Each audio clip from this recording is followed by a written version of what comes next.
So, hello mga sisi kong tunay. Hoy!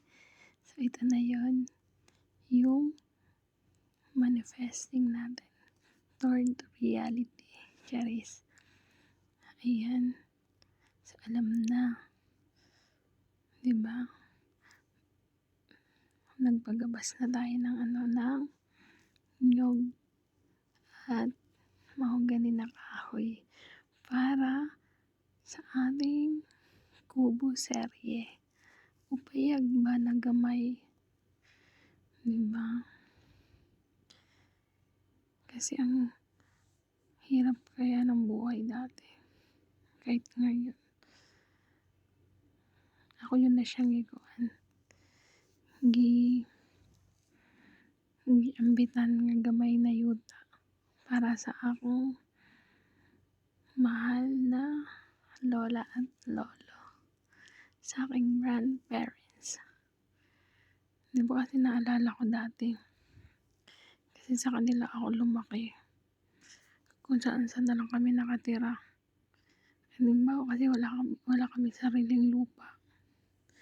Tapos, kung saan basta naalala ko kung saan lang kami nakikitirik ng bahay. Di ba kasi sa probinsya, ganun. Pwedeng lang, kahit hindi mo lupa. Kaya talagang, lagi kong pinagdadasal na magkaroon kami ng sariling lupa sa probinsya. Although may sarili naman akong lupa at bahay, alhamdulillah. Sa pag-abroad, hindi naman sa pag-abroad lahat. Kumbaga, isa din yun sa inano ko nung unang abroad ko. Tapos ngayon naman pangalawa, sisikapin ko talaga na mapundaran din sila. Kasi matatandaan na, nakikitira pa rin kami. Kaya ang hirap ng buhay. Diba? Kahit sabi mo, kahit matanda na sila, maranasan man lang nila na titira kami sa sarili na naming lupa. Kahit maliit lang siya, at least masasabi mo na sarili na. Kaya ayan naman guys, nagpaan na tayo. Nagpaputol lang, ano ba yan? Yung gabas kasi sa Bisaya, hindi ko alam sa Tagalog eh. Para sa materyales sa gagawin nating payag serye o bahay kubo. Simple lang at least. Sa atin na yung lupa na didirikan.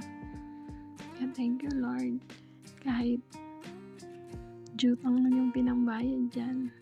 Pero thankful pa rin ako kasi may nagtiwala kahit sa malaking halaga. Kaya salamat Lord sa lahat ng blessing.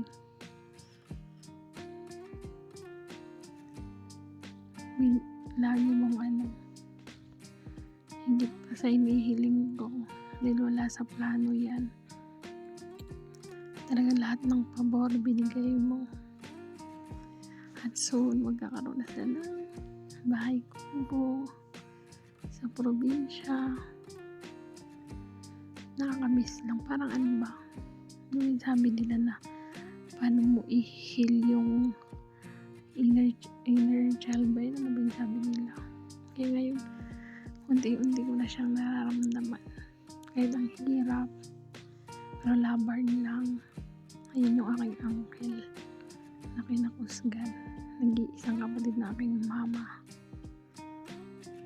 Ganyan kaya buhay namin dati. Yung nakukuha ng kahoy, binabalatan, pinuputol-putol. Tapos babalatan, tapos ibibilad. Tapos pagkatapos na itatali, ibibenta dati ng 75 centavos pa lang ata yun. Tapos ang layo ng pinagkukuhanan namin ng kahoy dun pa sa may bundok. Kung saan pa. Tapos buhatin mo, lagay mo sa ulo mo yun. Yung hirap. So ayun na guys. Susunod natin upload yung naman natin. Kubo serye. Diba? Kaya manifesting lang tayo. Laging magtiwala kay Lord. Walang imposible sa Kanya. Basta magdasal na may kasamang pananampalataya at pananalig sa Kanya.